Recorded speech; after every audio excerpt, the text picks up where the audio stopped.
ನನಗೆ ಸಂಪೂರ್ಣ ವಿಶ್ವಾಸ ಇದೆ. ಯಾರು ಏನೇ ಹೇಳಲಿ, 28ರ ಚುನಾವಣೆ ಖಂಡಿತ ಭಾರತೀಯ ಜನತಾ ಪಾರ್ಟಿ ಅಧಿಕಾರಕ್ಕೆ ಬಂದೇ ಬರ್ತದೆ. ಇಂಥ ಸಂದರ್ಭದಲ್ಲಿ ನಾನು ಶ್ರೀನಿವಾಸ್ ದಾಸ್ ಕರಿಯಪ್ಪನವರು ಕೂಡ ಅದೇ ಹೇಳಿರುವಂಥದ್ದು.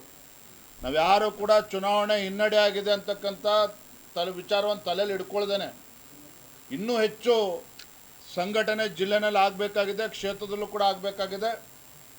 ನಾನು ಇವತ್ತೇ ನಮ್ಮ ಮಾಧ್ಯಮ ಸ್ನೇಹಿತರ ಸಮ್ಮುಖದಲ್ಲಿ ಹೇಳ್ತಾ ಇದ್ದೇನೆ, ನಮ್ಮ ಮುಖಂಡರ ಶ್ರಮ, ಶ್ರೀನಿವಾಸ್ ದಾಸ್ ಕರಿಯಪ್ಪ ಇರ್ಬೋದು, ಅಜಯ್ ಇರ್ಬೋದು, ನಮ್ಮ ಶಿವಕುಮಾರ್ ಅವರು ಇರ್ಬೋದು, ಎಲ್ಲರೂ ಕೂಡ,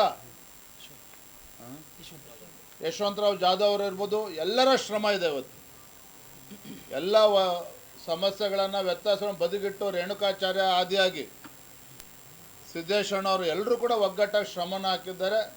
ನನಗೆ ಸಂಪೂರ್ಣ ವಿಶ್ವಾಸ ಇದೆ, ಮುಂದಿನ ಚುನಾವಣೆ ಮತ್ತು ರಾಜ್ಯದಲ್ಲಿ ಅಧಿಕಾರಕ್ಕೆ ಬರ್ತಕ್ಕಂಥ ಸಂದರ್ಭದಲ್ಲಿ ದಾವಣಗೆರೆ ಜಿಲ್ಲೆಯಲ್ಲಿ ನಾವೆಲ್ಲರೂ ಕೂಡ ಒಟ್ಟಾಗಿ ಒಂದಾಗಿ ಶ್ರಮವನ್ನು ಹಾಕಿ ಮತ್ತೊಮ್ಮೆ ಭಾರತೀಯ ಜನತಾ ಪಾರ್ಟಿಯ ಗತವೈಭವ ದಾವಣಗೆರೆಯಲ್ಲಿ ಮರುಸ್ಥಾಪನೆ ಆಗಬೇಕು. ಆ ನಿಟ್ಟಿನಲ್ಲಿ ಶ್ರಮವನ್ನು ಹಾಕ್ತೇವೆ.